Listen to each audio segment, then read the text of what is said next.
from Romania, from your favorite artist electronist, Q12. Alright, enough for the introduction. Right now I have 5 volts, there it is, 5 volts with 10 milliamps. Here I have an oscillator that I built pretty much in the same time with this one. But this one is special a little bit because I have a range of frequencies that I can switch with this jumper here. And I have 1 Hertz, 11.4, I measure it and I write it down, and what values of the capacitors I used. And here the maximum is 106 kilohertz, and right now is set on this position. This is actually a PWM that I transform it. It's also PWM and frequency generator in the same time, which is a bit weird, but it is working. So now I put 20 kilo here, is one 10 kilo and another 10 kilo here, for the LEDs, for all these 4 LEDs to be not super bright, especially for the camera. And let me connect this back as it was. This is the clock for this chip. For the ADC0808, I put a label there. I finally received today this batch of 10 ADCs. They are all scrapped. I bought them with the new price. Well, a little bit cheaper, but not that much from an original when you buy it by new. But they are all scrapped. They are all different between them. They have, these are barely visible what is written there, as well this one, this one. But I have very good ones that are very well written on them. Yeah, you see? Different packages, and this one as well is different from this one. Unbelievable. I have different what is called brands. I believe they are different brands, as you can see. I didn't test them. You see, that's very good text, very visible. That's very good. I made this paper. It's plain paper. It didn't came into this box, but I made a box for all of these ADCs to store them, and you know, to have them packaged like this. They came wrapped around this, a single foil, and well, I didn't like it very much. Right, I managed to put them back. It's not easy to put them back because I have a little bit of tolerance. They are playing a little bit here, but they are catching the borders of the. It's plain paper. It's not even cardboard, and yeah, it's pretty nice package. I'm recommending to everyone who is having chips, especially large ones, but doesn't matter really, to make yourself a little box for storage. It's very convenient, very convenient. Right, that's it about the box. I wanted to brag about it, and it's about this chip. The problem is, newsflash, the circuit that is right now, you see, when I'm rotating from this potentiometer, is reading this potentiometer. But newsflash, the circuit that I'm having here is not the same as the one I made in Proteus in the simulator, and it sucks that they are not the same. The behavior is a tiny little bit different. Not the behavior, the working, how to make it work. I tested the shit out of it. At some point I truly believed I burned the chip. I didn't know it even got a little bit hot. Well, not hot, but warm. And I was reading on my ampere meter from the power supply. It was 190 milliamps only for this chip. Something was hitting it up, and I discovered it was this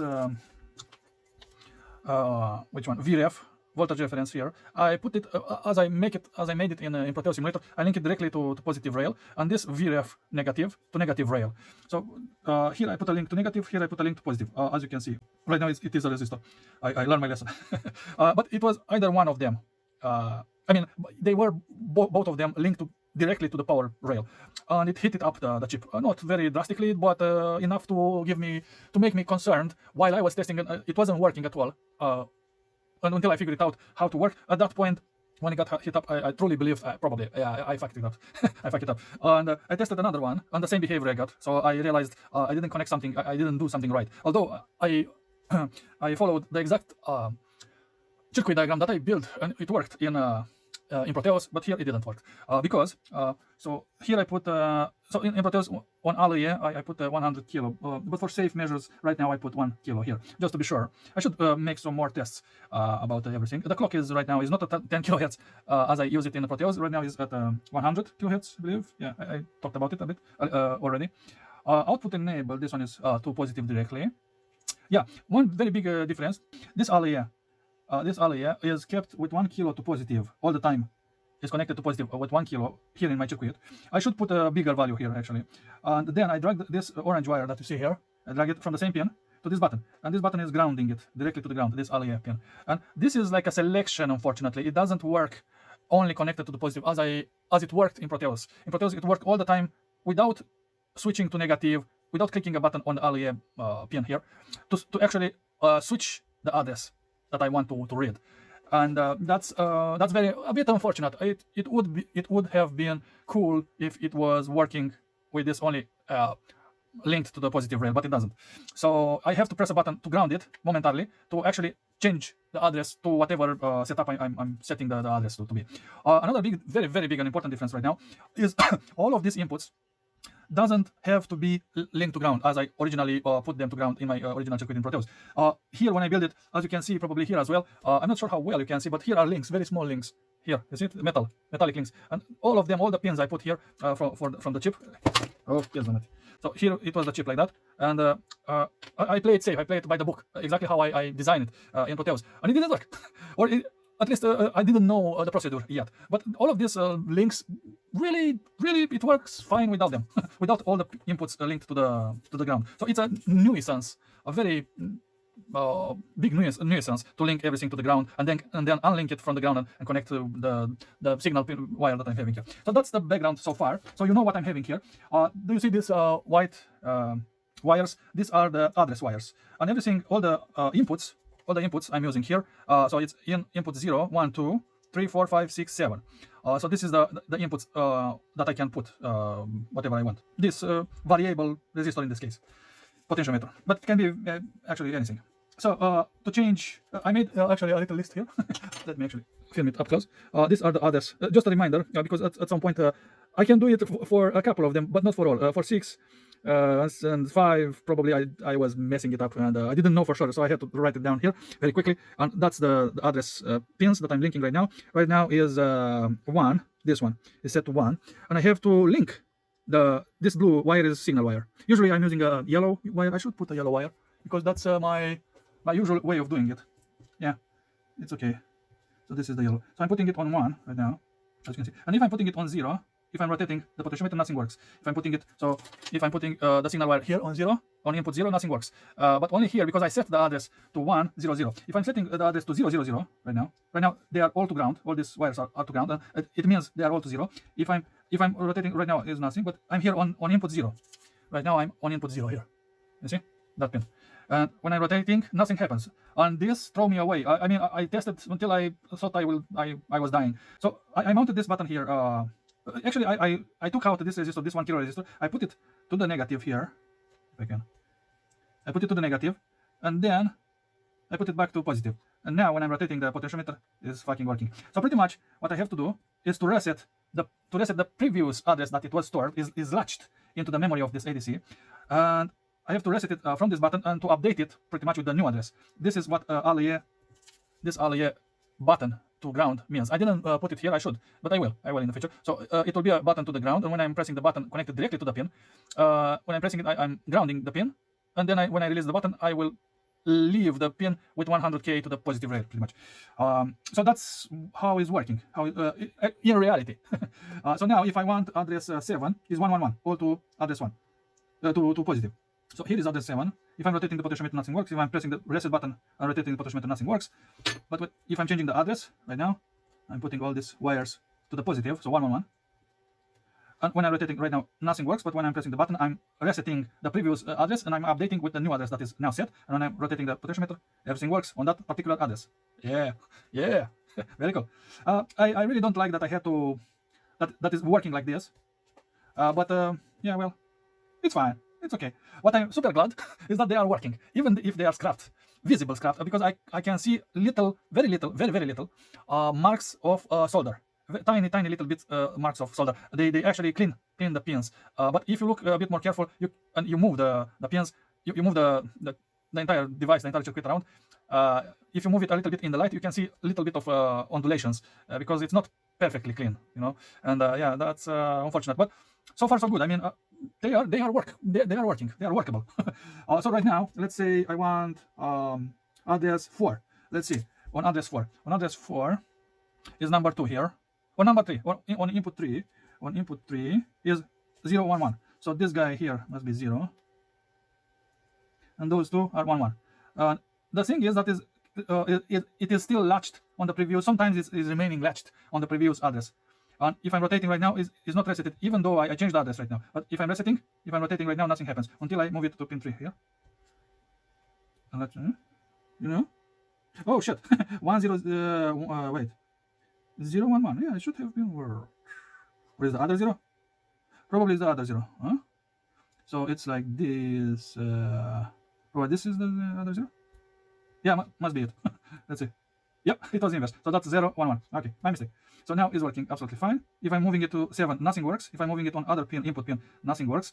So this tells me that all these addresses, all these setup addresses that I'm having there are absolutely working perfectly. All that you need the extra is a clock, like I'm having here, this clocking module at a certain frequency, high enough, you know, and this is separated from the entire chip. Here I will use this clock for this chips that I'm having there. This will do the binary. I will step through all the addresses. I was trying to make the circuit in Proteus, and I realized I don't know how to drive the chip itself, and I was trying it in the believing it will work exactly as I make it in Proteus, but it didn't. So I took it out from here and I built it separately here on this board to actually figure out how it's working. And now when I know exactly how it's working, yeah, all right. Now I can jump to this other circuit and test it further. So yeah, very good news. Very good news. I really like it. I really like it. And I tested both of them, at least 2 integrated circuits, like that. It's in power, and you should not put anything while it's in power, but only I can do it because I don't care, and I'm making a mistake. There it is. All right. So let's see. It's very interesting that is remembering. I believe is latching inside the last. Even if I take the power out, is latching the last address. I believe it is doing that, but I have to make more tests to be sure exactly what it's doing. And when I'm resetting right now, it's working on this address with this input. Absolutely fabulous, absolutely gorgeously. And if I'm changing the input, nothing works because I have to change the address, of course. And it works absolutely okay with this one as well. Now it's on pin input 0. So this is a completely other chip, but just to prove that it's working. And now it's not working there. When I'm resetting, it's working on 0. Yeah, they are both working. I didn't test all of them. I should test them all, but I will see. I will test them all to be sure exactly if I'm having burned ICs. I was afraid at some point I have burned ICs, and it was very unpleasant, very frustrating. But then I realized I made a mistake, and well, I didn't realize. I was unsure of my setup that I was having, and I said, well, I should test more, and I did, and I'm very happy that I did because now it's working absolutely cool. And also, I will have to update the Proteus circuit with this new circuit that is working in reality, because the meaning of making the simulation in Proteus is to actually help me make it in reality. So that will be updated with this new circuit that is working actually in reality. And unfortunately, it will be a little bit changed from how it is right now, or at least how it was until right now. It's a bit of shit fuck. It's a bit of shit fuck, but yeah, it is what it is. Yeah, I make mistakes. I'm not perfect, but the difference from a rookie electronist or a rookie artist is that I don't give up easily, and I'm trying until I figure it out. Pushing forward. Don't give up. Don't give up. All right. Thank you very much, and see you next with some updates. Bye bye.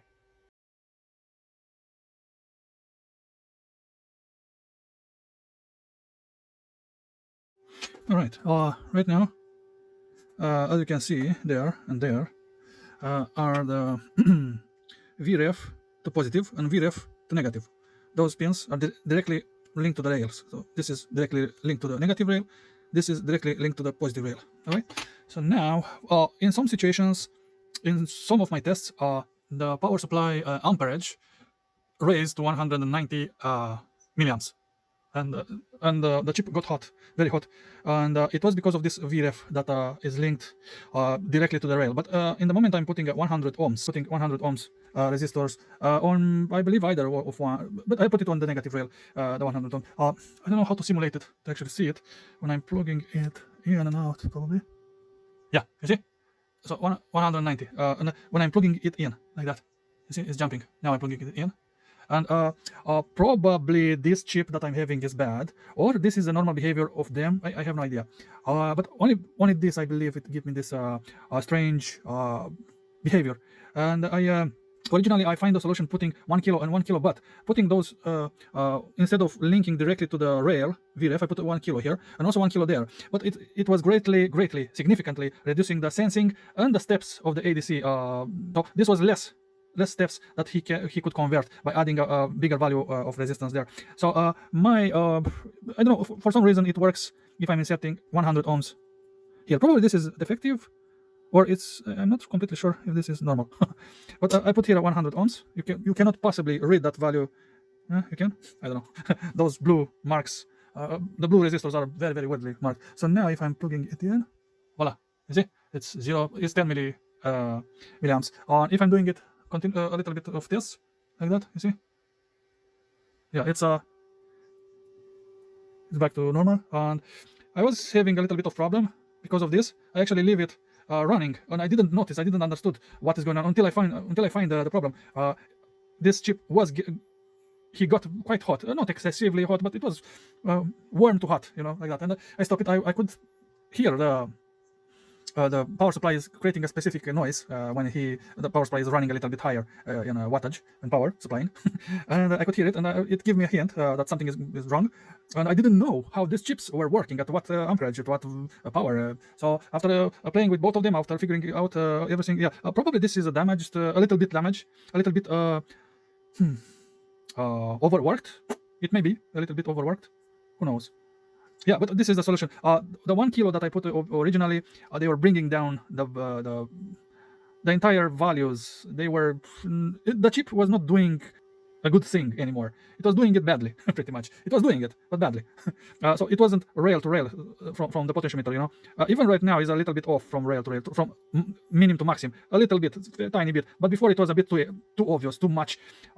When I was rotating from the potentiometer, it was like it was staying on until it was starting to actually do the math inside the calculations that is doing, and the function that is doing, and also the off was also a big chunk of potentiometer travel, so that wasn't good at all.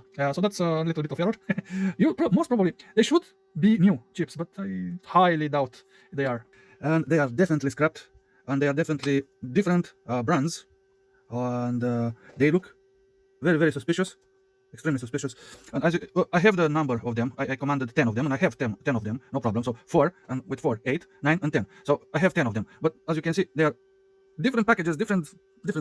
And on this one, I'm not sure how good can you see, or this can focus. On this side, only this pin is weird, where my nail is pointing. Let's see on this side. Yeah, this side. So you see, on this side, all the pins in the very bottom there, in the very margin of them, they have a tiny bit of solder. Or is my imagination? But it looks like, you see here and here, especially, they look with a little tiny bit of solder. Let me, yeah, probably this one as well. Yeah. You see, this one is also having a tiny bit of solder on the tip, on the very tip of the leg. There, it's showing here. You see, let's see on this side as well. Here in the middle, these two. You see, 1, 2. So, and these two as well. It's not very, very obvious. They cleaned them quite good, but they look cleaned. So some of them were actually soldered into. I'm checking others, but I don't remember them all. Yeah, they look fairly cleaned. So the idea is, the problem I noticed, they are overheating when VRF negative is linked directly, as I'm having it already here, linked directly to the negative rail. So right now it's not powered. You see, I took out the power, but in the moment I will plug it into the negative rail. Let's see. No, didn't happen. I took it out. No, motherfucker. It got me. I'm only touching it. You see, 12, and this is the 4th one that I'm testing it. I tested those two. This one I tested a random one that I lose it there when I ordered them. So let me put them aside. But pretty much all of them. I don't think I have one brand new in all of them. I believe all of them are used. They have this little behavior problem when I'm plugging it in to the minus. You see, there, 130. It shouldn't be. It shouldn't be 130 milliamps. I will switch it to the positive, but it's the same thing. If I'm connecting the positive now to the rail, yeah, it goes up, and I'm taking it out because I don't want to leave it like that. So the cause is this little pin here. And my solution, what I found out, originally when I didn't know anything, when I didn't know the cause, I put 1 kilo here and 1 kilo there on both VRF, on VRF plus and on VRF minus. I put 1 kilo on each, and it dropped down the resolution of the ADC drastically. So it wasn't good at all. It wasn't working correctly at all with those 2 kilo on those legs. So my solution, I lowered it as much as I could, and I reached to 1 ohm resistor to actually maintain the resolution good enough not to disturb the logic that is performing inside. So I'm putting it to negative rail here, you see, to this pin. And this is 1 ohm, absolutely 1 ohm. And when I'm doing the test, and I did it quite extensively when I'm connecting it. Oh, seriously? Oh, shit, fuck. Then not 1 ohm. With 1 ohm, it's not working. But it did work for a while. It did work for a while, and it gave me false negative then. Motherfucker. Shit. Then with 10 ohms. My Another trick that I did, I connected one button and one resistor to positive. One resistor of whatever value. It can be very high value, and it will not give me anything, any over voltage, over amperage spike that I'm having now. Because if this is running at that 130 or 190 milliamps, it's getting hot. That's the problem. And it's not running correctly. And this is 10 ohms. Let me connect it there. You see, some 10 ohms box. Actually, that's a match box that I'm using there, and I'm putting it not to plus but to minus there, and it's not connected. Let's now connect it. So now it's having that 10 ohms, and I'm connecting and disconnecting it frequently. When you see that 1 is connected, when you see that 0 is unconnected, it means that I'm doing this. You see, I'm inserting it and taking it out, and is count down. Is not. When I press the reset button, I move the potentiometer in the hope it will spike up, but it's only when I'm plugging it in. When I'm putting power into the circuit, into the integrated circuit, then is creating that overflow. But I did this trick. I put a button to the negative and a resistor to the positive, and it was held high all the time. That this VRF, it was holding high, practically making the entire chip unusable, pretty much. And only when I pressed the button, it was lower it to low voltage, and it gave me. I tested not very extensively, but I tested it long enough to see that is not happening. That over amperage problem that is sometimes. So this is normal operation. When you see 0.01, it means 10 milliamps. This is normal. This is normal, not 0.60 or 0.90. No, 190 milliamps. No, not like that. It shouldn't work like that.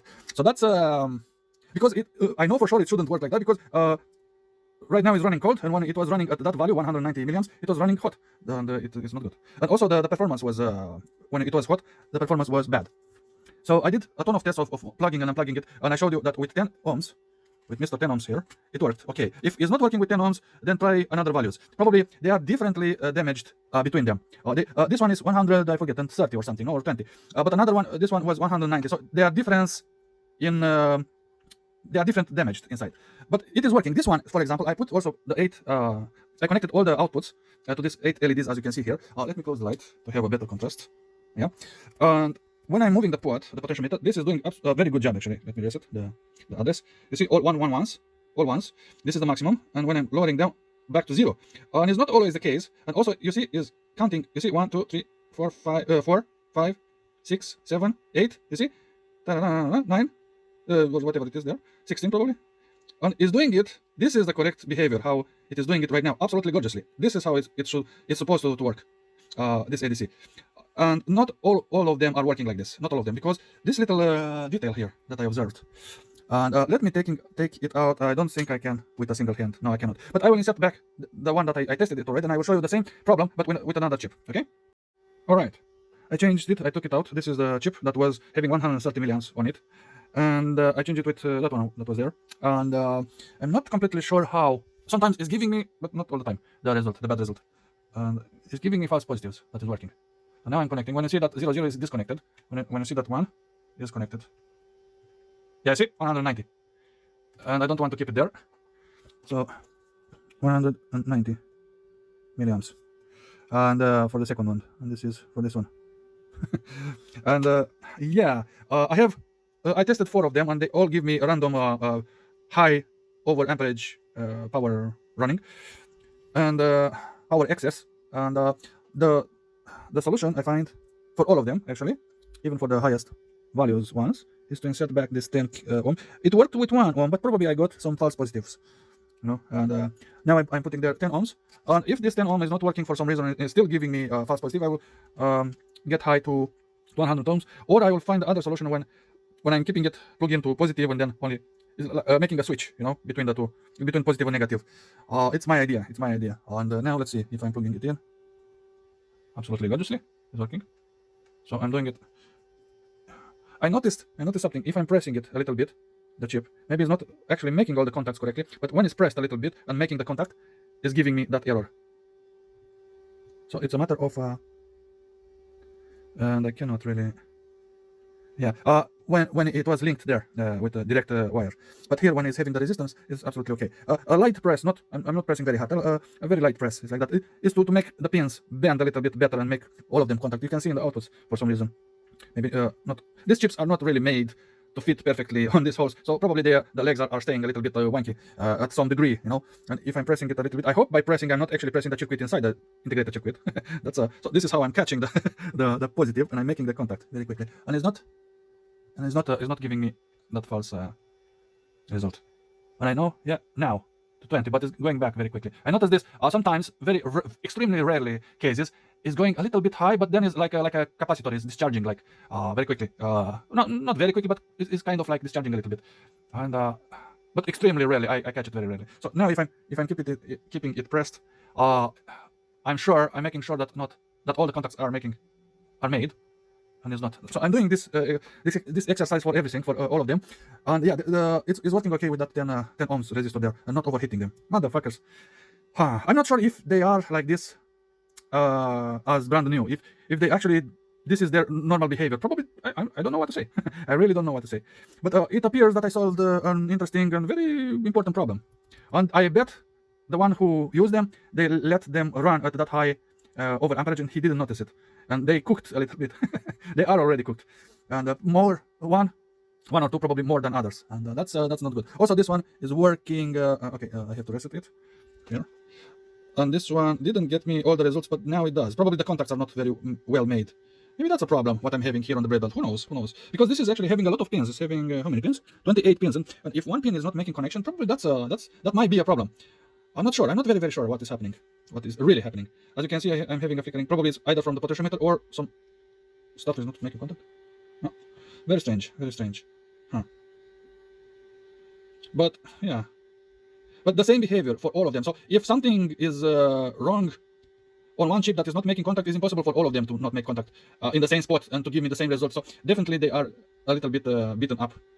So yeah, the address, and I will not change the address here, but the behavior is okay for now. So that's a little bit of problem that I kind of resolved it.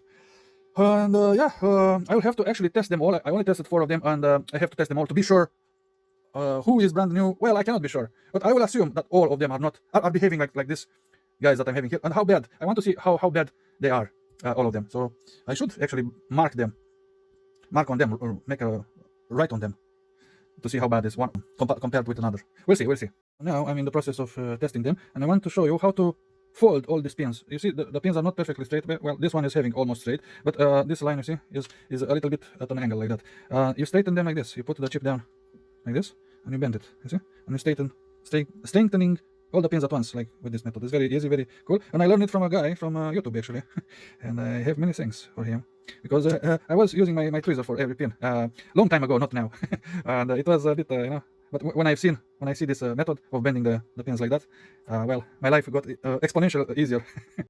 Yeah, I tested everything, every chip. So these are the results. So when is linked with that wire, direct wire on VREF, without the 10 ohm resistor, 190, 130, 170, 190, 120, 150, 130, 180. And only 2 of them I systematically, I spent quite some time, but I couldn't get any other higher values than 10 milliamps. So I suppose these are okay. But one of them didn't read correctly and fully, as the test I did with someone at some point, when everything got lit. Every LED was 1111, and every LED was 000. So some of them I was reaching the end of the pot, but some of them were off when they should have been on. Don't really know what a deal did I have here. I should probably ask for my money back because this is a very bad deal. Some are working, some I mean they are all working, but really not good enough. Not good enough. I believe this was the one that was reading incorrectly. Let me plug it in. I took out the power there. So this is the key of the, not there. Okay, so I managed to do it with one hand, and here it is, and it's showing me that 01. So this is the good ones, but check this out. This is the maximum of the pot, and it's reading this shit. Well, I have to reset it. You see, it has left there one single. Probably is a bad connection somewhere. I hope it is a bad connection. But when I'm turning it, but I don't. Yeah, this time it decided to shut off everything. Probably it's I'm not sure. Let's see. But you see there, probably this was not the one that I was. Probably is the other one. Let me check the other one. And like this. Yeah, I did it with one hand. I have to reset it. And the same, you see, the last one. Probably this is a factory problem. Yeah, let's say it's okay. But I did test them, and they give me very strange error. Very strange error. This the good ones. Let's check this, guys. Let's take this one, 170, and you will see the. Actually, let me take it out from there. disconnected, and I am plugging it in. All right, and now you see 160. Actually, it jumps a little bit. 60, 70 should have been. Well, this time is 60. It was 70 when I tested it, and there it is. From one single, from one try, I get this error. But not for this. I did try them. Let's try this one, 120. This is a bit less than the others. And like that. Okay. There it is. 11. 0.11. 110. Let's check it again. It gave me 120. Yeah, well, I don't know why it's now a little bit less, but it did give me that answer, that 120. I don't know. But it's immediately, when everything is connected, when I'm testing it, it's giving me that value quite immediately. So this is telling me how good they are. Shit. Oh, shit. Yeah. Shit fuck. I have to do something about it, and I will probably do something about it. I will see. Oh well. But the thing is, they are functioning, they are working. That's the good thing. And some are quite good, quite okay, but not all of them. They are having those little leftovers, and that's not good. That's not good. Probably it's from the fabrication, probably from the factory. It might be, there are these variables as well. Now I know them better. I received all these chips yesterday, and it passed 24 hours from yesterday until today. Now it's 3 o'clock in the evening, PM, and it passed 24 hours. And in all these 24 hours it passed, I managed to make this chip, this ADC0808, make it work, make a circuit for it to work, and also test them if they are good. And I also realized that they are actually bad, and I demonstrated already. And some of them, these two are good ones, but really I have some weird readings from them. So I managed to understand how they are working in reality, what I have to do with them to make them work, how to link everything in reality to make them work. And then when I realized also they are damaged, like I said, on what the damage is, and how to actually repair the damage. So all this in 24 hours, which is quite good, pretty good. I'm very proud of myself at this point. I'm not sure my repairment, how good it is, but I will, the idea is that I will not exclusively use their outputs, specifically exact that output to check it every time, because I'm aware they are used and damaged and they are not brand new. And even if they are coming from the factory brand new, they are still presenting some potential errors, and it's not always good to relay on a specific output, but I will use a relative output from them, a relative reading. If it's higher than that value, it's good enough, something like that. That's the idea. That's the I believe this will be the way I will use them in the future. Most probably. If I will get some value over that value, it'll it'll do the function that I want to do, and they are very good from this point of view. So all this being said, also the next problem I attacked is I asked for some money back. Not all the sum. I paid for them $14.35, $14.50 probably, like that, something like that. And I didn't ask for the entire sum back because I want to keep them, and I asked for $10 back, and I will see if I will get this money. If not, yeah, well, I mean, I get screwed out by AliExpress, by the way. Not eBay. I'm still expecting the package from eBay.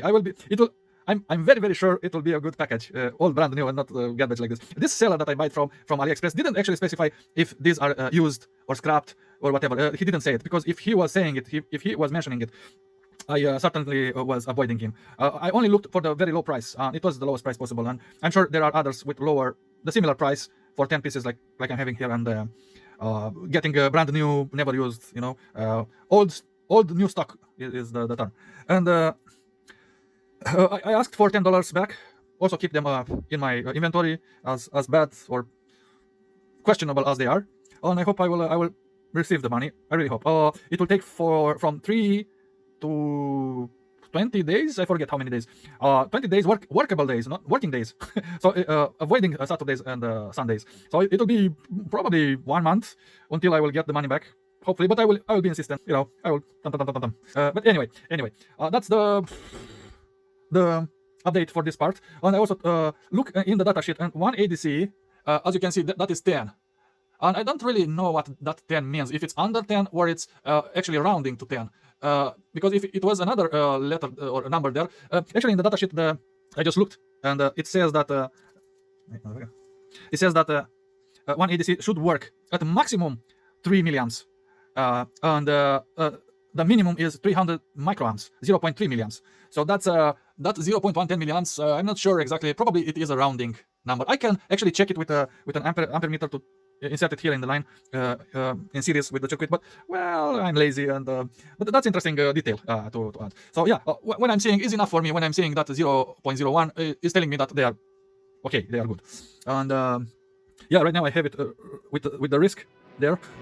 Anyway, yeah, well, this is it for this part.